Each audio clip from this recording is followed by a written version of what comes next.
Hi guys, welcome to my channel. Think happy, be happy. The Blacksmith's Dilemma. Once upon a time, there lived a man called Wallakaga in a faraway land. He was such a fine blacksmith that people gathered outside his shop just to see him work. One fine morning, a king's messenger came to Wallakaga's shop and announced, "His Majesty wants to see you immediately in his palace."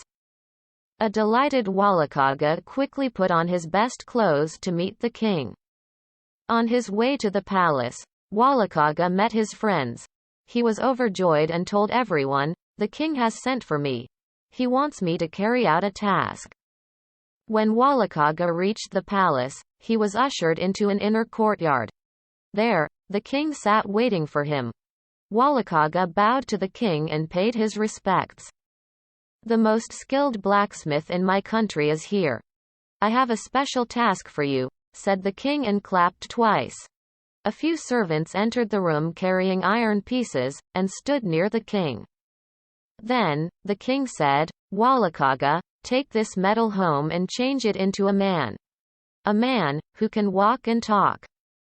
The shocked blacksmith could not defy the king's order even though the task was impossible. "Yes, Your Majesty," he said and left the king's palace. Sadly, Wallakaga returned home with the iron pieces. When his friends saw him anxious, they asked him the cause of his worry.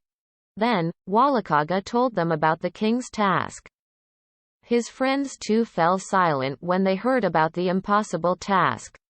Wallakaga knew that he would be beheaded if he failed to complete the task. With each passing day, he grew more and more anxious.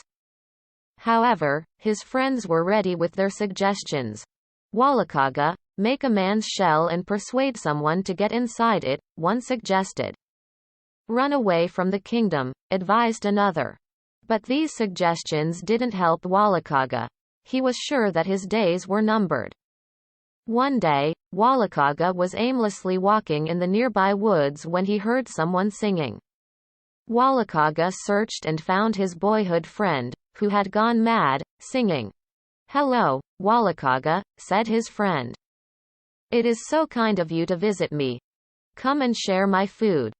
Wallakaga was surprised to see that even in his madness, his friend remembered him. He sat down to share the meal. As he ate, Wallakaga told his friend about his misery. He asked the madman, "Well, can you find a solution to my problem, friend?" "I would be grateful to you." "I have a solution," said the madman. "Tell the king that you need special ingredients to make the kind of man he requires. The ingredients include a special kind of charcoal and a special kind of water." The madman continued, "Ask the king to order his subjects shave their heads and then burn the hair to make 1,000 loads of charcoal. Next, ask him for 100 pots of water, filled with the tears of his subjects." "Thank you so much," said Wallakaga and rushed to meet the king. "What is it that you want?" asked the king. Wallakaga then explained all that he required. Immediately, the king sent messengers to his subjects with the order, "Tell everyone to shave their heads and burn the hair to make charcoal. Also tell them to weep and collect the tears in pots," added the king. People were surprised to hear this proclamation, but silently obeyed the king's command. But no matter how hard the people tried, they only managed to collect 1 load of charcoal and 2 pots of tears. The king was disappointed and said, "I am unable to fulfill Wallakaga's requirements. Go and call him." Soon, Wallakaga stood in the king's court. "Wallakaga, I am unable to fulfill your requirements.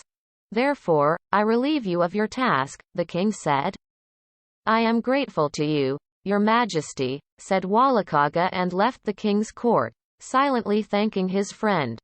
"Now, I indeed know what friendship is," Wallakaga thought. The end. Like, comment, share, subscribe and press the bell icon and never miss another update.